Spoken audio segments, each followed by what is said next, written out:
What do y'all think is the career ceiling for Dak? All-time Cowboys leading everything, except for maybe wins. Is the next guy just going to beat him the way the NFL? Yeah, no, and that's one of the reasons, Mike, is they're going to give him the ball. He's going to be able, like, his numbers are on trajectory, and they have been to surpass Tony Romo in all those categories. And health obviously has something to do with that, but like that's why people think that Tony Romo is so awesome. They're like, yeah, look at all the numbers. Like he broke every record in the Cowboys books that your Super Bowl heroes Troy Aikman and Roger Staubach couldn't do. So like or set. So that's where people kind of get skewed. But I think the biggest problem is he's going to be limited by the organization. Like his ability to win and be that guy that is going to playoff games, dominating in playoff games, and making a strong case for the Super Bowl is limited by the talent and the disorganization of this franchise. So I think that's where I stand. The Cowboys fans are gonna love him like they loved Romo, or hate him like they hated Romo. But is that already happening? He's going to be. By the way, do you think he's already slotted in that Romo category unless he wins? Of half the people think it's the best, half the people think he stinks. Yeah, they're going to be avid supporters of Dak Prescott forever because of they're going to show the highlights of the throws that he makes. That you're like, how can you not love this quarterback?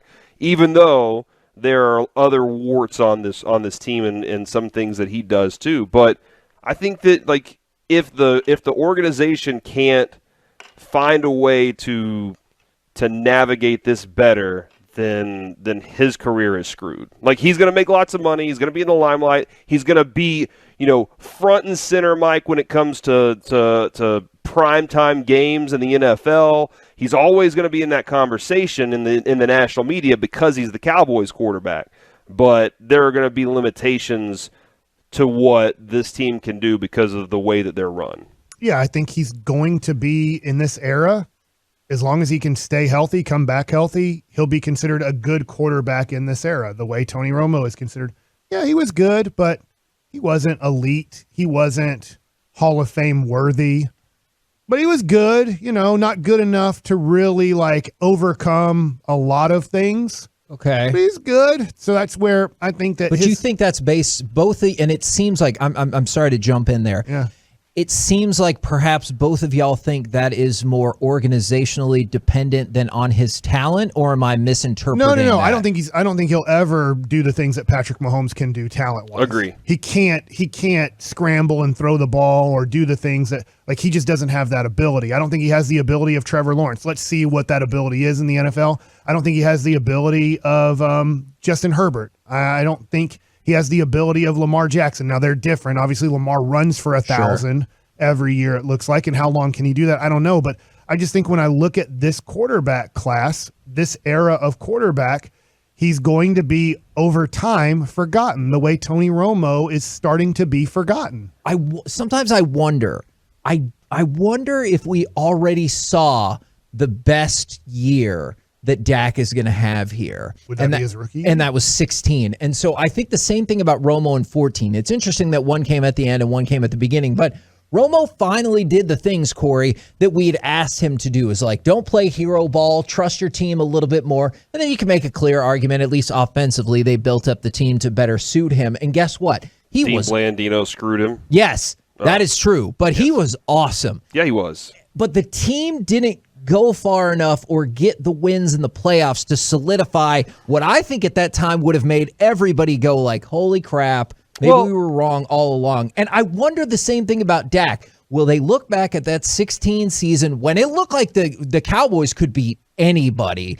As long as we got the ball back, we were going to score and going to win, but then you stalled out in the same round, and that prevented people from immediately vaulting Dak into that category. Well, to the point, though, too, is like Patrick Mahomes doesn't do it on his own. That was proof last year in the Super Bowl, right? Like, he needed that tackle to be out there so that the Tampa Bay Buccaneers, who even said, yeah, our game plan was just attack.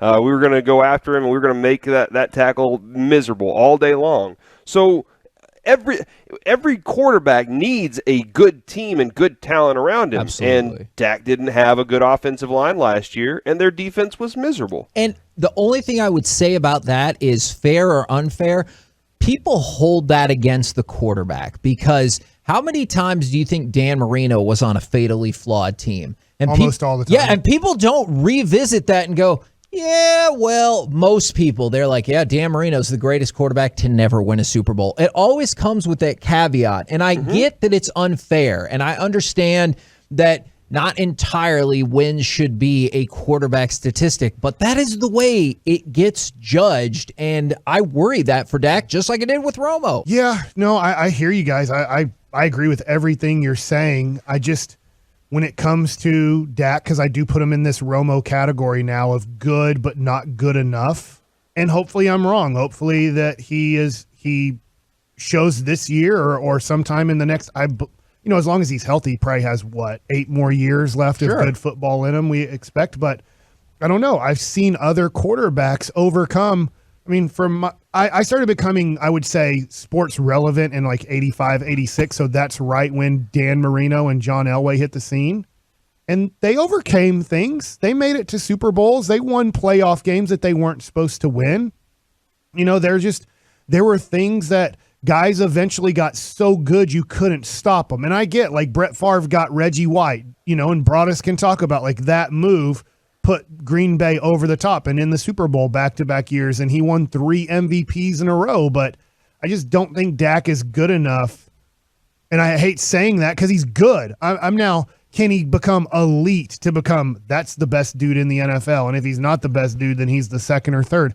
I don't know. That's where we're at with Josh Allen now. I think, can he take that net? And I don't know if Dak, because I think a lot of people are like, well, Josh Allen only did it for a season and a half so far. But I don't know, man. Just the arm strength, the talent, the athleticism, to me, is better than Dak's.